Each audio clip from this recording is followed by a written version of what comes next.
महाकुंभ, ये शब्द सुनते ही रोम रोम में एक अलग सी ऊर्जा दौड़ जाती है। ऐसा लगता है मानो किसी प्राचीन रहस्य की गहरी परतों को खोलने का अवसर मिला हो। महाकुंभ केवल एक धार्मिक आयोजन नहीं, बल्कि भारतीय संस्कृति का ऐसा अनोखा संगम है जो हजारों वर्षों की परंपरा और आध्यात्मिकता को जीवंत करता है। महाकुंभ के बारे में जितना जानने की कोशिश करेंगे, ये रहस्यमय संसार उतना ही आपको अपनी गहराइयों में खींचता चला जाएगा। इस दिव्य मेले का नाम लेते ही सबसे पहले दिमाग में जो छवि उभरती है वो है नागा साधुओं की। उनकी साधना, उनका वैराग्य और उनके रहस्यमय अस्तित्व के पीछे आखिर कौन सी कहानी छिपी है। हर बार जब महाकुंभ का आयोजन होता है तो हजारों लाखों की संख्या में नागा साधु नजर आते हैं, लेकिन जैसे ही यह अद्भुत पर्व समाप्त होता है वो अचानक कहां गायब हो जाते हैं। ये सवाल अपने आप में एक ऐसा रहस्य है जो हर किसी को चकित कर देता है। इस रहस्य के पीछे छिपी कहानी ना केवल आपको हैरान करेगी, बल्कि आपको नागा साधुओं और महाकुंभ के आध्यात्मिक बंधन की गहराई तक ले जाएगी। ये केवल एक उत्सव नहीं, ये ब्रह्मांडीय ऊर्जा का एक ऐसा केंद्र है जहां हर व्यक्ति को अपनी आस्था, विश्वास और अस्तित्व का जवाब मिलता है। महाकुंभ और नागा साधुओं के इस गहन संबंध की कहानी को जानना मानव जीवन को एक नई दृष्टि से देखना है। क्या आपने कभी ये सोचा है इतना भव्य आयोजन आखिर शुरू कैसे हुआ? इसके पीछे का इतिहास क्या है? भारतीय वेदों, पुराणों और धर्म ग्रंथों में इसका क्या उल्लेख मिलता है? या फिर इसके पीछे कोई गहरी, अदृश्य और रहस्यमयी कहानी छिपी है? महाकुंभ जब पृथ्वी पर लगता है, ठीक उसी समय देवलोक में भी कुंभ आयोजित किया जाता है। ये एकमात्र अवसर होता है जब स्वर्ग और पृथ्वी दोनों स्थानों पर कुंभ लगता है। इसके पीछे की सच्चाई आखिर क्या है? प्रयागराज की पवित्र धरती पर जब 4000 हेक्टेयर के क्षेत्र में महाकुंभ का आयोजन होता है तो ऐसा लगता है जैसे पूरी दुनिया आस्था के रंग में रंग गई हो। 25 सेक्टरों में फैली 1249 किलोमीटर लंबी जल पाइपलाइन, जिसमें सिर्फ जल प्रबंधन पर 40 करोड़ रुपए खर्च किए गए हैं, इस आयोजन की विशालता का एक छोटा सा अंश है। कल्पना कीजिए, 40 करोड़ श्रद्धालु देश विदेश से इस पावन स्थल पर एकत्र होंगे। एक महासागर जैसा जन समूह, हर आंख में भक्ति का सागर, हर मन में श्रद्धा की गंगा। और जब गंगा, यमुना और अदृश्य सरस्वती का संगम होता है तो ये केवल नदियों का संगम नहीं, बल्कि आस्था, इतिहास और संस्कृति का महासंगम बन जाता है। 2013 का महाकुंभ अब तक का सबसे बड़ा धार्मिक आयोजन था, जिसमें 12 करोड़ से ज्यादा श्रद्धालु शामिल हुए। लेकिन 2025 का महाकुंभ इससे भी भव्य और अविस्मरणीय होगा। इसका अनुमानित बजट 6382 करोड़ रुपए है और भारतीय अंतरिक्ष अनुसंधान संगठन इसरो का कहना है कि यह आयोजन इतना विशाल है कि इसे अंतरिक्ष से भी देखा जा सकता है। महाकुंभ के सबसे पवित्र क्षणों में से एक है शाही स्नान, जिसका पहला अधिकार नागा साधुओं को मिलता है। वो भक्ति, तपस्या और अद्भुत आभा मंडल के प्रतीक हैं। लेकिन क्या आप जानते हैं नागा साधुओं को यह सम्मान आखिर क्यों दिया जाता है? इसके पीछे एक ऐसा अद्भुत इतिहास छिपा है जो आपको विस्मित कर देगा। महाकुंभ का आयोजन त्रिवेणी संगम पर होता है, जहां गंगा, यमुना और सरस्वती का संगम माना जाता है। लेकिन सरस्वती नदी अदृश्य क्यों है? यह हमें दिखाई क्यों नहीं देती? क्या सिर्फ ये धार्मिक मान्यता है या इसके पीछे कोई वैज्ञानिक रहस्य छिपा है? ये सवाल आपको भीतर तक झकझोर सकता है। प्रयागराज का अक्षय वट, जिसे अमर वृक्ष माना जाता है, सृष्टि के निर्माण और प्रलय का साक्षी रहा है। इसकी जड़ें न केवल धरती में, बल्कि भारतीय संस्कृति और इतिहास में भी गहराई तक जमी हुई है। 2025 के महाकुंभ में भारत के 13 प्रमुख अखाड़े भाग लेंगे। इन अखाड़ों का इतिहास सैकड़ों पुराना है और हर अखाड़ा अपनी भारतीय धर्म और संस्कृति की कहानी कहता है। इस बार किन्नर अखाड़े का समावेश भी होगा। क्या आप जानते हैं ऐसा क्यों किया गया है? इसके पीछे भी एक रोचक और सामाजिक संदेश छिपा है। 2017 में यूनेस्को ने महाकुंभ को मानवता की मूर्त सांस्कृतिक विरासत की सूची में शामिल किया। यह न केवल भारतीय संस्कृति का गौरव है, बल्कि यह बताता है कि आस्था और आध्यात्म की जड़ें कितनी गहरी है। कुंभ शब्द संस्कृत से लिया गया है, जिसका अर्थ है कलश, लेकिन यह महज एक घड़ा नहीं है। इसके पीछे छिपी कहानियां भारतीय पौराणिक कथाओं से जुड़ी है। समुद्र मंथन की कथा, अमृत की खोज, देवताओं और असुरों का संघर्ष, ये सब कुंभ की गहराई और महत्व को उजागर करते हैं। क्या कभी आपने ये सोचा है कि 70 साल पहले प्रयागराज के कुंभ मेले में रोशनी कैसे होती होगी? आज जहां एलईडी और हाइब्रिड सोलर लाइट से मेला जगमगाता है, वहीं कभी लालटेन और पेट्रोमैक्स की हल्की रोशनी से काम चलाया जाता था। ये सिर्फ एक मेला नहीं है, एक आस्था, भक्ति और भारत की महान सांस्कृतिक परंपराओं का जीवंत प्रतीक है। 2025 का महाकुंभ आपको एक ऐसा अनुभव देगा जो आपके दिल और आत्मा को छू जाएगा। तो तैयार हो जाइए, क्योंकि यह सिर्फ एक आयोजन नहीं, बल्कि आस्था और इतिहास का उत्सव है। तो चलिए इस डॉक्यूमेंट्री में कुंभ मेला के अनंत गहराइयों में जाते हैं।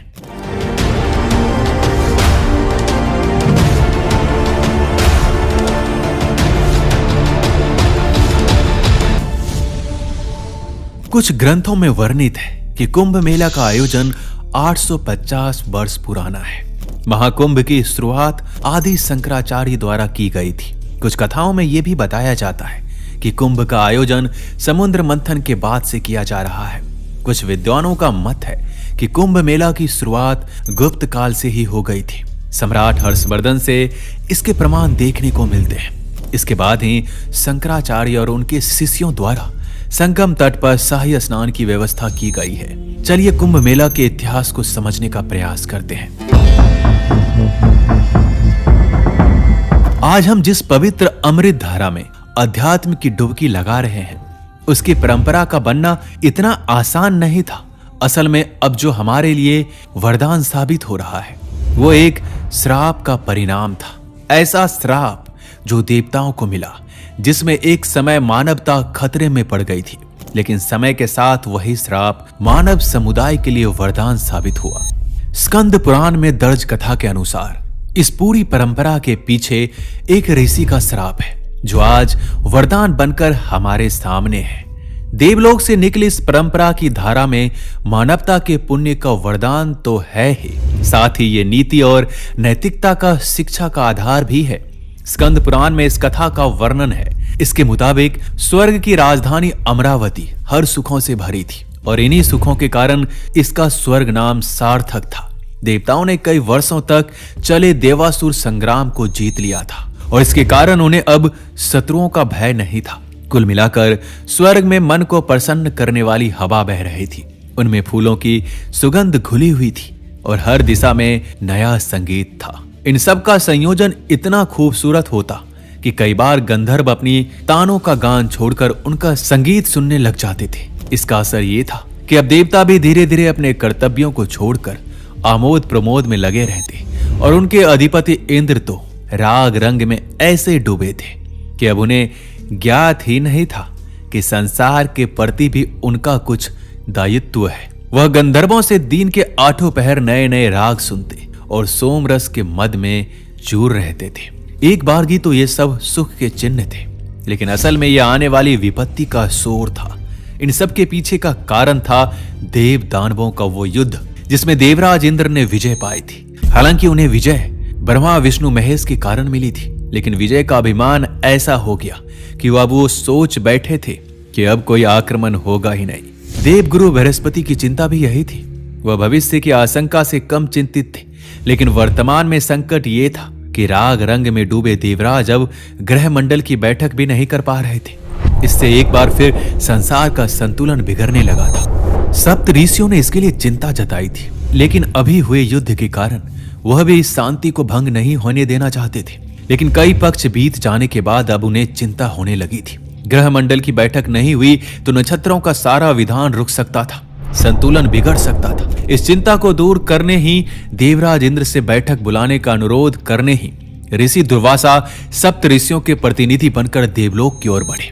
ऋषि दुर्वासा को इंद्र के अभिमान का अंदाजा तो था, लेकिन फिर भी वो सोच रहे थे कि कि संकटों को समझाने पर वह इस स्थिति को जरूर समझ लेंगे। जब ऋषि दुर्वासा देवराज को समझाने चले तो रास्ते में उनकी मुलाकात देवर्षि नारद से हो गई। देवर्षि नारद के हाथ में वैजंती पुष्पों की माला थी, जिसकी सुगंध 3 लोकों तक फैलती थी और दिव्य ऐसी कि पहनने वाले को सम्मोहित कर देती थी। नारद मुनि ने उनके कार्य को महान बताते हुए माला उन्हें भेंट कर दी। ऋषि दुर्वासा ने इस माला को रख लिया और सोचा कि देवराज इंद्र को ये माला भेंट कर देंगे। ऋषि ने सोचा कि इंद्र अगर उनकी बात ना भी समझे तो भी इस दुर्लभ उपहार से उन पर उनकी बात सुनने का एक दबाव जरूर पड़ेगा। इन बातों को सोचते गुनते ऋषि देवलोक पहुंच गए। देवलोक पहुंचे तो दुर्वासा को प्रारंभ से ही अनिष्ट की आशंका लगने लगी। वह इंद्र के मन में जगे अभिमान को समझ गए थे। द्वारपाल की सूचना दिए जाने के बाद भी वह अभी तक उन्हें स्वागत सहित सभा में ले जाने नहीं पहुंचे थे। ऋषि ने इन बातों को बहुत छोटा मानकर ऐसे विचारों से झटक दिया। इसके बाद जब वह काफी देर में सभा मंडल में पहुंचे तो वहां चारों ओर सिर्फ आमोद प्रमोद का ही वातावरण बना हुआ था। देवराज ने दुर्वासा ऋषि को औपचारिकतावश प्रणाम ही किया। फिर भी ऋषि ने आशीष में हाथ उठाया और अपनी लाई पुष्प माला उन्हें भेंट कर दी। इंद्र मुस्कुराए और उस माला के फूलों को महकते हुए कहा, क्या रिसीवर को यहाँ सुगंध की कुछ कमी लगी? ऐसा कहकर इंद्र ने अभिमान बस उस पुष्प माला को ऐरावत के गले में डाल दिया और ऐरावत ने उसे गले से उतारकर अपने पैरों तले रौंद डाला। अपनी भेंट का अपमान देखकर महर्षि दुर्वासा को बहुत क्रोध आया। दुर्वासा, जो कि बहुत क्रोधी ऋषि के तौर पर पहचाने जाते हैं, अब तक अपने गुस्से को दबाए बैठे थे, लेकिन इंद्र की इस तरह हरकत और लगातार हो रही गलतियों से उनके क्रोध का ज्वालामुखी फूट पड़ा।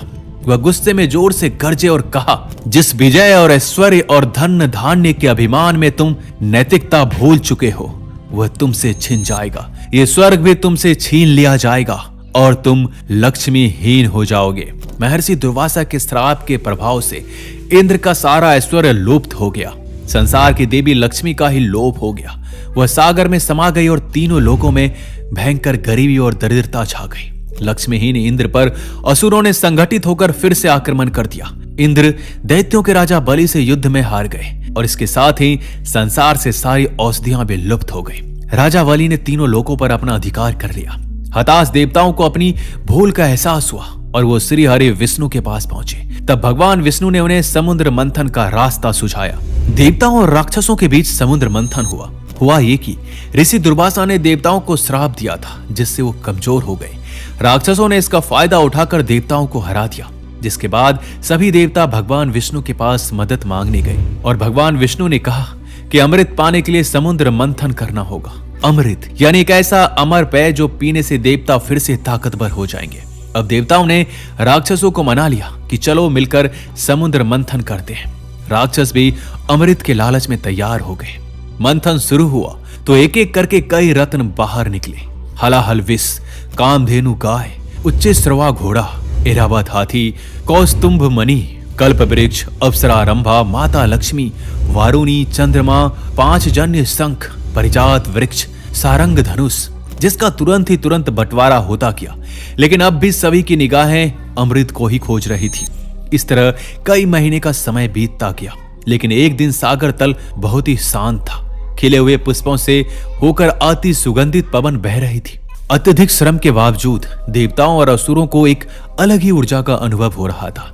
सभी की निगाहें सागर तल की ओर लगी हुई थी। 13 रत्न समुद्रदेव पिछले कई दिनों में दे चुके थे। देवी लक्ष्मी के आगमन से इंद्र समेत संसार का वैभव वापस आ गया था। बस नहीं बाहर आया था तो अमृत। इस बीच समुद्र मंथन होते होते एक तेज गर्जना हुई और सागर तल से दिव्य प्रकाश फूट पड़ा। देवों और असुरों दोनों ने मंथन छोड़ा और अपनी आंखें मलने लगी। तेज प्रकाश के कारण वो कुछ देख नहीं पा रहे थे। धीरे धीरे जब उनकी आंखें सामान्य हुई तब देवताओं ने देखा उनके ही समान दिव्य काया वाली देह, जिसकी 4 भुजाएं हैं और सुंदर मुख है, वह दिव्य मुकुट पहने हुए है। उनके हाथों में एक दिव्य कुंभ है। संसार उसी कुंभ से निकल रहे प्रकाश से प्रकाशित है। उधर असुरों ने एक नजर डाली और ईर्ष्या से बोले, लगता है देवताओं की भीड़ में एक और नया आ गया।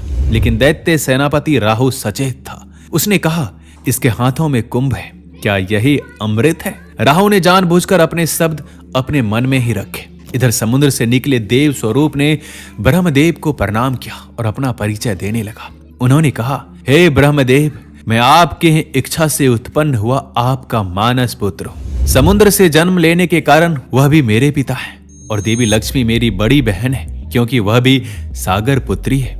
इसलिए मैं धन का ही एक स्वरूप हूँ। आरोग्य धन का रूप होने के कारण मैं धनवंतरी हूँ। अपने साथ मैं इस दिव्य कुंभ में अमृत लेकर उत्पन्न हुआ हूँ। धनवंतरी ने आखिरी शब्द खत्म भी नहीं किए थे कि देवों और असुरों दोनों में हलचल मच गई। राहु अन्य राक्षसों के साथ बड़ी तेजी से धनवंतरी की ओर लपका। देवता उससे भी तेजी गति से उसकी ओर बढ़े, लेकिन किसी ने भी ब्रह्मदेव के रोकने की आवाज नहीं सुनी। राहु धनवंतरी के हाथ से अमृत छीन लेने के लिए हाथ बढ़ा ही रहा था कि एक विशाल कौवे ने आकर अमृत कुंभ झटक लिया। वह इसे आकाश में लेकर उड़ चला। असुर भी उसके पीछे भागे, लेकिन वह कौवा कोई सामान्य कौवा नहीं था। वह इंद्र का पुत्र जयंत था। इस दौरान राक्षस कई बार उसके ठीक पीछे आ गए और अमृत कलश झटकने की कोशिश की। इस छीना झपटी में अमृत 4 बार कलश से छलककर नीचे गिर गया।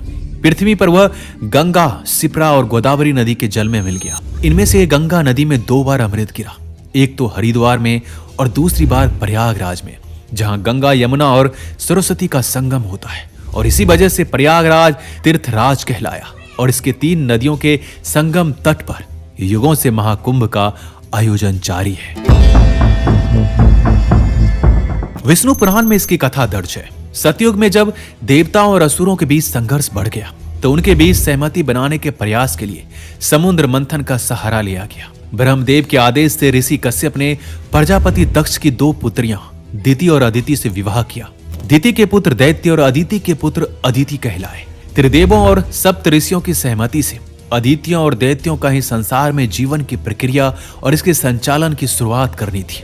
अदिति के पुत्रों के शांत और स्थिर स्वभाव ने उन्हें ग्रह, नक्षत्रों और तारा समूहों का अधिपति बनाया। इसीलिए ग्रह, तारे आदि अपनी स्थिति पर जस के तस हैं, विचलन नहीं करते, इसलिए उन्हें स्वर्गलोक का राज्य मिला। वहीं दिति के पुत्र चंचल और चलायमान थे। उन्हें पृथ्वी के नीचे पाताल लोक की ऊर्जा का स्वामी बना दिया गया, जो कि भूभाग की हलचल के लिए जरूरी था। ये बंटवारे भले ही संतुलन स्थापित करने के उद्देश्य से किया गया था, लेकिन असुरों को हर बार ये लगा कि उनकी अपेक्षा की गई है, इसलिए वह स्वर्ग पर भी अधिकार करना चाहते थे और पृथ्वी पर भी अधिकार जमाने की यह महत्वाकांक्षा असुरों को हिंसा की ओर ले गई और वो मानवता को चोट पहुंचाने लगे। बार बार होने वाला ये टकराव देव दानवों के बीच युद्ध का कारण बन गया। देवताओं के पास यज्ञ होम की शक्ति थी, इसलिए हर बार युद्ध में दैत्यों से विजयी हो जाते थे। लगातार हारते और मृत्यु को प्राप्त होने के कारण दैत्य कम होने लगे और लगातार विजय पाने के कारण देवता भी अभिमानी बनने लगे। दैत्यों के लगातार पतन से निराश शुक्राचार्य एक बार महादेव की शरण में पहुंचे। महादेव शिव सभी योगियों के गुरु हैं। उनके पास योग्य क्रियाओं से अर्जित कई शक्तियां हैं। वह अगर विनाश के देवता हैं तो जीवन भी उनके ही आशीर्वाद से है। महादेव संसार में मृत संजीवनी विद्या के जनक और उसे सिद्ध करने वाले महायोगी है। महामृत्युंजय मंत्र उनकी ही ऊर्जा शक्ति का ध्वनि स्वरूप है। दैत्यों के पतन से चिंतित शुक्राचार्य इसी मृत संजीवनी विद्या के ज्ञान के लिए शिव जी के पास पहुंचे। शुक्राचार्य ने शिव संतुति कर महादेव को प्रसन्न किया और कहा, हे भोलेनाथ, जिस तरह असुर लगातार देवताओं से हार रहे हैं और मृत्यु को प्राप्त हो रहे हैं, इस तरह से तो सारी दैत्य जाति का ही नाश हो जाएगा। ऐसा कहकर उन्होंने महादेव से मृत संजीवनी विद्या सीखने की इच्छा जताई। इस पर भोलेनाथ ने कहा, यह विद्या मैं आपको अकेले नहीं दे सकता, क्योंकि इस तरह आपकी जो मनसा है वह छल करेगी। लेकिन अगली बार आप और इंद्र दोनों मेरे पास आए तो जो पहले आएगा मैं उसे ये विद्या दान दूंगा। ये सुनकर देवराज इंद्र और शुक्राचार्य दोनों ही नियत तिथि पर कैलाश पहुंचे। महादेव ध्यान मग्न थे। कई युद्ध जीत चुके इंद्र अभिमान के कारण वहीं पास एक पत्थर पर बैठ गए, जबकि शुक्राचार्य महादेव के सामने दंडवत हो गए। जब महादेव का ध्यान भंग हुआ तब उन्होंने शुक्राचार्य को दंडवत देखा। तब तक ही इंद्र ने भी उठकर प्रणाम किया। इस पर महादेव ने कहा कि आप दोनों साथ ही उपस्थित हैं। ये विद्यादान फिर भी नहीं दिया जा सकेगा। वैसे भी इस विद्या को सीखने वाले का शरीर बहुत अधिक तपनिष्ठ होना चाहिए। जो तपनिष्ठा के परीक्षा देकर योग्यता सिद्ध करेगा, संजीवनी विद्या उसे सिखा दी जाएगी। तब शुक्राचार्य तपनिष्ठा की परीक्षा में सफल हो गए और संजीवनी विद्या उन्होंने सीख ली। इसके बाद जब भी युद्ध होता तब शंकराचार्य मृत दानवों को संजीवनी विद्या से फिर से जीवित कर देते। इससे देवता युद्ध हार गए और स्वर्ग पर दानवों का अधिकार हो गया। हार से निराश देवता भगवान विष्णु की शरण में पहुंचे और भगवान विष्णु ने सृष्टि का संतुलन बनाए रखने के लिए एक काट बताया। भगवान विष्णु ने समझाया कि सागर मंथन किया जाए और फिर इस सागर मंथन से अमृत प्राप्त हुआ और अमृत की बूंदें पवित्र नदियों में गिरी और वहीं महाकुंभ का आयोजन किया जाता है। कुंभ का अर्थ होता है कलश और इस कुंभ नामक महापर्व की कथा भी कलश से ही जुड़ी हुई है। शास्त्रों में उल्लेख मिलता है कि तप करने की इच्छा हो तो नर्मदा के तट पर करना चाहिए और शरीर को त्यागना हो तो गंगा तट पर, क्योंकि गंगा के तट पर प्रयागराज, हरिद्वार, काशी आदि तीर्थ बसे हैं। इन सब में से प्रयागराज का बहुत ही ज्यादा महत्व है। दोस्तों, सवाल ये आता है कि कुंभ मेला हर 12 साल में ही क्यों होता है। दरअसल पौराणिक मान्यताओं के अनुसार जयंत को अमृत कलश लेकर स्वर्ग पहुंचने में 12 दिन लगे थे। देवताओं का एक दिन पृथ्वी के 1 साल के बराबर होता है, इसलिए कुंभ मेला 12 सालों के अंतराल पर मनाया जाता है। एक मान्यता यह भी है कि यह मेला तब आयोजित होता है जब गुरु ग्रह सूर्य और चंद्रमा के विशेष संयोग में होता है। गुरु का 12 साल का परिक्रमा चक्र और पृथ्वी के साथ इसकी विशेष स्थिति आयोजन को शुभ बनाती है। 2024 में 7 दिसंबर को गुरु ग्रह अपने विरोधी स्थिति में था, जब पृथ्वी सूर्य और गुरु के बीच थी। इस स्थिति ने गुरु को रात के आकाश में अत्यंत चमत्कार बना दिया। जनवरी 2025 में यह ग्रह विशेष रूप से ध्यान आकर्षित करेगा। इसके साथ ही शुक्र, शनि, गुरु और मंगल ग्रह की विशेष एस्ट्रोनॉमिकल घटनाएं रोमांच को और बढ़ाएगी। महाकुंभ का आयोजन एस्ट्रोनॉमिकल साइंस की गहरी समझ को बताता है। आयोजन स्थल और समय दोनों को पृथ्वी के चुंबक के क्षेत्र और ग्रहों की स्थिति के आधार पर निर्धारित किया गया है। इससे यह भी पता चलता है कि हमारे पूर्वज एस्ट्रोनॉमिकल साइंस और जैविक प्रभावों की गहन जानकारी रखते थे। कुंभ मेला आयोजन स्थलों का चयन भू चुंबक के स्थानों के आधार पर किया गया है। यह स्थान विशेषकर नदी संगम क्षेत्र आध्यात्मिक विकास के लिए अनुकूल माने गए हैं। प्राचीन ऋषियों ने इन स्थानों पर ध्यान, योग और आत्मिक उन्नति के लिए उपयुक्त ऊर्जा प्रभाव का अनुभव किया और इन्हें पवित्र घोषित किया था। साइंटिफिक रीजन से देखें तो कुंभ मेला मानव शरीर पर प्लैनेट्स और मैग्नेटिक क्षेत्रों के प्रभाव को समझने का एक बढ़िया समय है। बायोमैग्नेटिज्म के अनुसार मानव शरीर चुंबक के क्षेत्रों का उत्सर्जन करता है और बाहरी ऊर्जा क्षेत्रों से प्रभावित होता है। कुंभ में स्नान और ध्यान के दौरान महसूस की जाने वाली शांति और सकारात्मकता का कारण इन्हीं ऊर्जा प्रवाहों में है। ग्रहों की स्थिति न केवल आध्यात्मिक महत्व है, बल्कि वैज्ञानिक दृष्टि से भी ये पृथ्वी और मानव पर पड़ने वाले प्रभावों को भी दर्शाती है। गुरु, सूर्य और चंद्रमा का विशेष संयोग पृथ्वी के चुंबक के क्षेत्र को प्रभावित करता है। इन खगोलीय संयोगों के दौरान कुंभ में स्नान का महत्व आध्यात्म और विज्ञान का समन्वय है। यह भी माना जाता है कि कुंभ के दौरान स्नान करना सभी पापों और बुराइयों का इलाज करता है और मोक्ष की प्राप्ति होती है। यह भी माना जाता है कि कुंभ योग के समय गंगा का पानी सकारात्मक ऊर्जा से भरा होता है।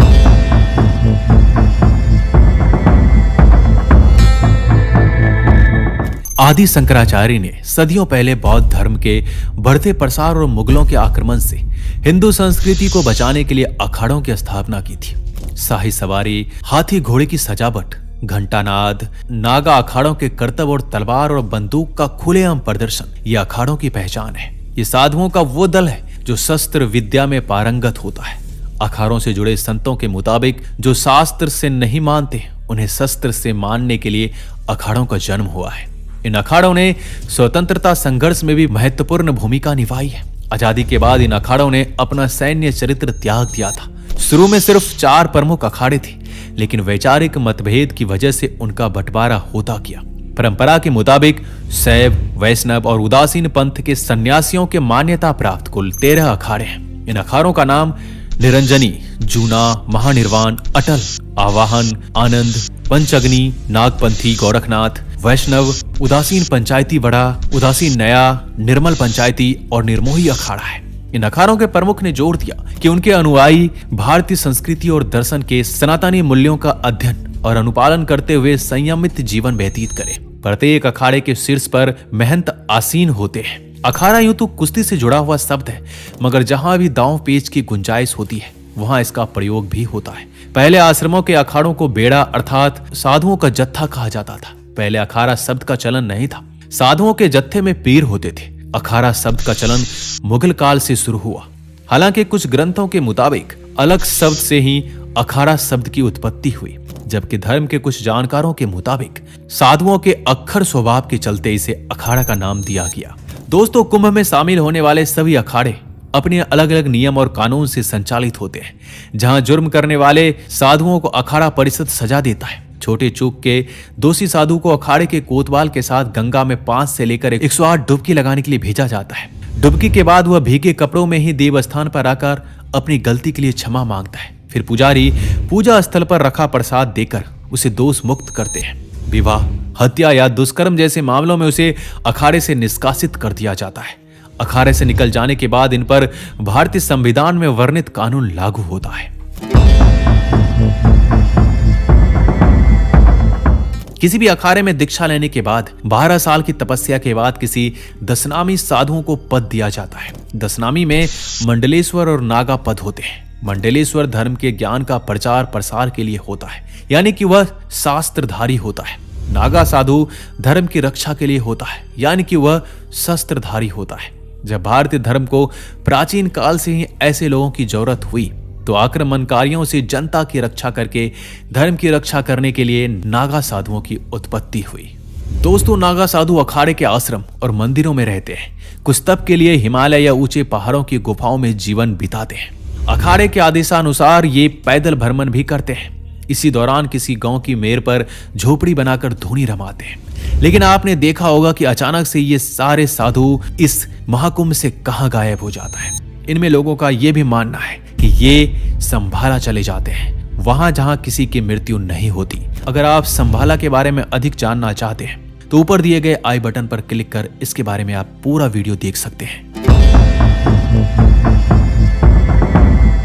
शास्त्रों और पुराणों में शाही स्नान को लेकर निकाले जाने वाली पेशवाई का कोई जिक्र नहीं है, लेकिन यह परंपरा सदियों पुरानी है। माना जाता है कि शाही स्नान की शुरुआत 14वीं से 16वीं सदी के बीच हुई थी। तभी मुगल शासक भारत में अपनी जड़ें जमाने लग गए। दोनों का धर्म अलग अलग होने की वजह से साधु इन शासकों को लेकर उग्र और उनके सीधे तौर पर संघर्ष करने लग गए थे। जब साधु और शासकों के बीच संघर्ष बढ़ने लगा तो इसके लिए एक बैठक हुई, जिसमें दोनों एक दूसरे के धर्म का सम्मान करेंगे और धर्म के काम में कुछ नहीं कहेंगे। इस बैठक में काम और झंडे का भी बंटवारा किया गया। साधुओं को सम्मान देने के लिए कुंभ के दौरान खास महसूस कराने के लिए हाथी घोड़ों पर बैठकर उनकी पेशवाई निकाली गई। स्नान के दौरान साधुओं का ठाट बाट राजाओं जैसा होता था और इस वजह से उनके स्नान को शाही स्नान कहा गया। तभी से शाही स्नान की प्रक्रिया चल रही है। शाही स्नान को लेकर अखाड़ों के बीच संघर्ष का दौर शुरू हो गया था। पहले शाही स्नान को लेकर नदी का पानी तक खून से लाल हो चुका था। इसके बाद ब्रिटिश साम्राज्य ने अखाड़ों के शाही स्नान को लेकर एक क्रम और समय तय किया। इसके बाद से यही नियम आज तक लागू हो रहा है। आज भी उसी क्रम में अखाड़े शाही स्नान करते हैं। अखाड़े के साधु संत कुंभ में शाही स्नान के लिए सोने चांदी की पालकियों पर बैठकर पेशवाई निकालते हैं। इसके बाद अंग्रेजों द्वारा बनाए गए क्रम और शुभ मुहूर्त में त्रिवेणी के तट पर पहुंचते हैं और जोर जोर से जयकारा लगाते हैं। माना जाता है शुभ शुभ मुहूर्त में गंगा में स्नान करने से जल अमृत बन जाता है, जिससे अमरता प्राप्त होती है। साधु संत के बाद आम जनता त्रिवेणी में स्नान करने पहुंचती है। दोस्तों, शाही स्नान के लिए कुछ खास नियम बनाए गए हैं जिसका पालन करना आवश्यक होता है। ऐसा कहा जाता है कि शाही स्नान की परंपरा में सबसे पहले साधु संत स्नान करते हैं, उसके बाद आम श्रद्धालु संगम में डुबकी लगा सकते हैं। स्नान के दौरान साबुन या शैम्पू का इस्तेमाल करना वर्जित है। ऐसा माना जाता है कि स्नान के दौरान इन चीजों का इस्तेमाल करने से पवित्र जल अशुद्ध हो सकता है। वहीं स्नान के बाद जरूरतमंदों को कपड़े, अन्न और अन्य चीजें दान करना शुभ माना जाता है। इसके अलावा यह भी माना जाता है कि महाकुंभ के समय ग्रहों और नक्षत्रों के विशेष स्थिति के कारण संगम का जल काफी पवित्र हो जाता है, इसलिए शाही स्नान को अत्यंत शुभ माना जाता है। सनातन धर्म में 3 देवी और देवता हैं, ब्रह्मा, विष्णु, महेश, पार्वती, लक्ष्मी और सरस्वती। इसलिए सभी जगह त्रिवेणी का महत्व और बढ़ जाता है। त्रिवेणी का अर्थ है वह स्थान जहां 3 नदियां आकर मिलती हो या फिर जहां 3 नदियों का संगम होता हो। प्रयागराज की गंगा नदी में एक स्थान ऐसा है जहां 3 नदियों का मिलन होता है, जिसे संगम या त्रिवेणी कहा गया है। गंगा, यमुना और सरस्वती का संगम दुर्लभ संगम है जो विश्व प्रसिद्ध है। यहीं पर तीनों पवित्र नदियों का मिलन हुआ। गंगा नदी जो वैकुंठ से निकलकर तमाम तीर्थों से होकर प्रयागराज आई। कहा जाता है कि मां गंगा उत्तराखंड से आते समय सभी नदियों को अपने अंदर समावेश करके प्रयागराज पहुंचती है और यहीं पर गंगा यमुना का मिलन होता है। गंगा ज्ञान का प्रतीक है, यमुना जो भक्ति का प्रतीक है और सरस्वती वैराग्य का प्रतीक है। जो ज्ञान पाना चाहते हैं वो गंगा के किनारे बसे शहर में काशी जाते हैं, जो भक्ति पाना चाहते हैं वो यमुना के किनारे बसे वृंदावन, और जो वैराग्य पाना चाहते हैं वो उत्तराखंड के माना गांव जहां से माता सरयू बहती है। भारतीय संस्कृति में सरस्वती को अधिक महत्व मिला है, लेकिन सवाल ये उठता है कि प्रयागराज में गंगा और यमुना तो स्पष्ट नजर आती है लेकिन सरस्वती नहीं दिखाई देती है, तो फिर ये कैसे त्रिवेणी संगम हुआ? दरअसल श्रीमद् भगवत पुराण में एक कथा के अनुसार सरस्वती पूर्व काल में स्वर्ण भूमि में बहा करती थी, जिसका नाम बाद में स्वर्ण राष्ट्र पड़ा। फिर बाद में धीरे धीरे कालांतर में ये सौराष्ट्र हो गया, लेकिन ये सौराष्ट्र प्राचीन काल में पूरा मारवाड़ भी अपने अंदर समेटे हुए था। सरस्वती यहाँ पर बड़े ही प्रेम से बहती थी। यहाँ रोजाना सरस्वती की पूजा और अर्चना होती थी, लेकिन इस प्रदेश के लोग यवनों के संपर्क में आ गए, जिसके बाद यवन आचार विचार के मानने लगे, जिसके बाद सरस्वती ब्रह्मा जी से अनुमति लेकर मारवाड़ और सौराष्ट्र को छोड़कर प्रयाग में आकर वास करने लगी। तब से सरस्वती के वहां से चले आने के बाद वह पूरी भूमि ही मरुभूमि में परिवर्तित हो गई, जिसे आज राजस्थान के नाम से जाना जाता है। सरस्वती नदी को पुराणों में एक विशेष स्थान प्राप्त है। इस नदी को देवी की तरह पूजा जाता है। पुराणों में बताया गया है कि नदी आज भी बह रही है, लेकिन आज ये नदी किसी को दिखाई नहीं देती है और विज्ञान के अनुसार वो सैकड़ों साल पहले धरती पर थी, लेकिन आज ये नदी विलुप्त हो चुकी है, इसलिए ये नदी अब दिखाई नहीं देती है। शास्त्रों की माने तो सरस्वती नदी एक श्राप के कारण विलुप्त हो गई है और अब दिखाई नहीं देती है। वहीं एक और कथा के अनुसार इस नदी को प्राप्त एक वरदान के कारण यह विलुप्त होकर भी अस्तित्व में है। उसी वरदान की वजह से प्रयाग में गंगा, यमुना और सरस्वती का मिलन माना जाता है। जबकि सरस्वती नदी कभी भी किसी को दिखाई नहीं देती है, फिर भी ये अस्तित्व में बनी हुई है। हम चलते हैं पहले महाकुंभ के अतीत में। प्रयागराज के कुंभ मेले में रोशनी की व्यवस्था बेहद सीमित थी। उन दिनों लालटेन और पेट्रोमैक्स का उपयोग मुख्य रूप से किया जाता था। मेला क्षेत्र के बड़े हिस्से में घना अंधेरा रहता था और तीर्थ यात्रियों को अपनी लालटेन लेकर चलना पड़ता था। साधुओं के अखाड़े और तंबुओं में तेल के दियों का उपयोग होता था। ये मेला अधिकतर दिन के समय पर ही निर्भर रहता था, क्योंकि रात में रोशनी की कमी के कारण गतिविधियां सीमित रहती थी। 1954 में संगम की रेती पर पहली बार बिजली जनरेटर की शुरुआत हुई और पहली बार कुंभ मेले में बिजली के बल्ब चले थे। ये आजादी के बाद का पहला कुंभ था जिसमें तत्कालीन राष्ट्रपति डॉक्टर राजेंद्र प्रसाद और प्रधानमंत्री जवाहरलाल नेहरू ने भी हिस्सा लिया था। उस समय बिजली एक बड़ी उपलब्धि थी। 1970 के दशक में भी जनरेटर और बल्बों का प्रयोग जारी रहा। बल्बों की रोशनी ने मेला क्षेत्रों को थोड़ा और रोशन किया। हालांकि ये व्यवस्था भी सीमित थी और केवल महत्वपूर्ण स्थानों पर ही रोशनी उपलब्ध थी, जैसे संगम स्थल, मुख्य प्रवेश द्वार और प्रमुख अखाड़े। 1990 के दशक में जब कुंभ का दायरा बढ़ा, तब रोशनी की व्यवस्था को बेहतर बनाने के लिए अस्थायी पोल और बड़े जनरेटर लगाए गए। एलईडी और सोलर लाइट का जादू 2000 के दशक में महाकुंभ में आया और ये एक क्रांतिकारी बदलाव था। एलईडी लाइट्स ने पारंपरिक बल्बों की जगह ली, जिससे बिजली की खपत कम हुई और रोशनी की गुणवत्ता बेहतर हुई। इसके अलावा सोलर लाइटिंग तकनीक ने मेला क्षेत्र में स्थायी रोशनी की व्यवस्था को संभव बनाया। 2019 में कुंभ मेले में प्रयागराज को लाइट सिटी में तब्दील कर दिया गया। हजारों हाइब्रिड सोलर लाइट्स और एलईडी लाइट्स ने मेला क्षेत्र को रात में जगमग कर दिया। 2025 के महाकुंभ में इस व्यवस्था को और भी उन्नत किया गया है। पूरे क्षेत्र में स्मार्ट लाइटिंग सिस्टम लगाए गए हैं, जो न केवल ऊर्जा की बचत करते हैं बल्कि रोशनी की जरूरत के अनुसार नियंत्रित भी करते हैं। 2025 महाकुंभ के लिए 7,000 करोड़ रुपए की लागत से 40 करोड़ तीर्थ यात्रियों के लिए एक अस्थायी सुपर सिटी बनाई गई है। यह आधुनिक तकनीक का अद्भुत संगम देखने को मिलता है। शाम ढलते ही संगम नगरी में सांस्कृतिक प्रकाश प्रदर्शन और डिजिटल प्रोजेक्शन से आस्था और तकनीकी का मेल देखने को मिलता है। महाकुंभ 2025 में 4000 हेक्टेयर क्षेत्र में 2000 से अधिक हाइब्रिड सोलर लाइट्स लगाई जाएगी। ये लाइटें बिजली कटौती रोकने में मदद करेगी। मेला क्षेत्र में 68,000 एलईडी लाइट्स, 85 जनरेटर और 50,000 खंबे लगाए जा रहे हैं और इस व्यवस्था पर 209 करोड़ रुपए खर्च किए जा रहे हैं। प्रयागराज में पिछला महाकुंभ 12 वर्ष पहले 2013 में हुआ था। उस समय उत्तर प्रदेश में अखिलेश यादव की सरकार थी। उस समय लगभग 12 करोड़ तीर्थयात्री मेले में आए थे। इतनी बड़ी संख्या में लोगों के जुटने के चलते अधिकारियों के सामने हर दिन भारी मात्रा में पैदा होने वाले कचरे से निपटने की चुनौती थी। खबर है कि मेला प्रबंधन ह्यूमन वेस्ट और खाना पकाने, कपड़े धोने और नहाने से निकलने वाले दूषित जल से निपटने के लिए भाभा परमाणु अनुसंधान केंद्र यानी कि बार्क और भारतीय अंतरिक्ष अनुसंधान संगठन यानी कि इसरो द्वारा विकसित तकनीकों का इस्तेमाल कर रहे हैं। अधिकारियों के मुताबिक इस साल कुंभ मेले पर योगी आदित्यनाथ की सरकार 7,000 करोड़ रुपए खर्च कर रही है, जिसमें से 1,600 करोड़ रुपए अकेले वाटर और वेस्ट मैनेजमेंट के लिए निर्धारित किया गया है। इन 1,600 करोड़ रुपए में 316 करोड़ रुपए मेले के खुले में शौच मुक्त बनाने पर खर्च किए जाएंगे, जिसमें टॉयलेट्स और यूरिनल्स बनाने और उनकी देखभाल शामिल है। मेले में 1,45,000 टॉयलेट बनाए जाएंगे। अधिकारियों का अनुमान है मौनी अमावस्या जैसे स्नान के प्रमुख अवसरों पर 50 लाख लोग आते हैं, जिसके चलते लगभग 160 लाख लीटर मल और लगभग 2400 लीटर ग्रे वाटर उत्पन्न होने की संभावना है। महाकुंभ के सफल आयोजन के लिए राज्य सरकार ने दिसंबर 2024 में मेला क्षेत्र को 76वें जिले के तौर पर नोटिफाई किया था। मेला ग्राउंड को 25 सेक्टर में बांटा गया है। प्रत्येक सेक्टर शहर के एक वार्ड की तरह काम करेगा, जिसका सबका अलग अलग वाटर सप्लाई, ड्रेनेज सिस्टम और वेस्टेज मैनेजमेंट इंफ्रास्ट्रक्चर होगा। महाकुंभ में सभी 13 अखाड़े अपने लाखों संतों के साथ पवित्र संगम स्थान पर डुबकी लगाएंगे। इन 13 अखाड़ों के बीच किन्नर अखाड़ा सभी के आकर्षण का विषय बन चुका है। किन्नरों का वैभव देखकर हर कोई हैरान है। किन्नर अखाड़ा कैसे बना, इसका इतिहास क्या है, इसके बारे में बहुत कम लोग जानते हैं। आइए इसे समझते हैं। डॉक्टर लक्ष्मी नारायण त्रिपाठी काफी सालों से किन्नरों के हित के लिए काम कर रही थी।